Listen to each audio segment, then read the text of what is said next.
না করে আমি কোনোদিন মরবো না। বিষ্ণু ইসলাম আমাদেরকে জানিয়েছেন তোমার জন্য যে রিজিকের বন্দোবস্ত, যেই অ্যালটমেন্ট আছে, সেটা ভোগ না করে, উপভোগ না করে তুমি মরবে না, এবং সেটা আপনি উপভোগ করবেন, আপনার কাছেই আসবে।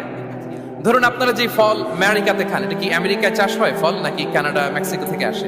এখানেই হয়, আবার বাইরে থেকেও আসে। লেটস সে আপনি যেই অ্যাপেলটা দিয়ে আজকে ব্রেকফাস্ট করলেন, যে অ্যাপেলটা আপনি খেলেন, এটা মেক্সিকো থেকে এসেছে।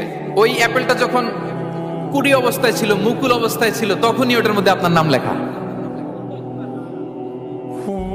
এর মধ্যে কত পাখি এসে ওই গাছে বসেছে, কত মুকুল নষ্ট করেছে, ওইটা নষ্ট করে নাই, কারণ ওইটা আপনি খাবেন। ওইটা পুষ্ট হয়ে সুন্দর একটা ফল হয়ে ইম্পোর্টেড হয়ে এটা আমেরিকাতে আসলো, আমেরিকার বাজারে।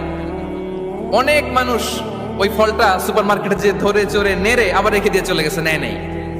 ওইটা সে খাবে না, কারণ ওইটা আপনার রিজিকে লেখা।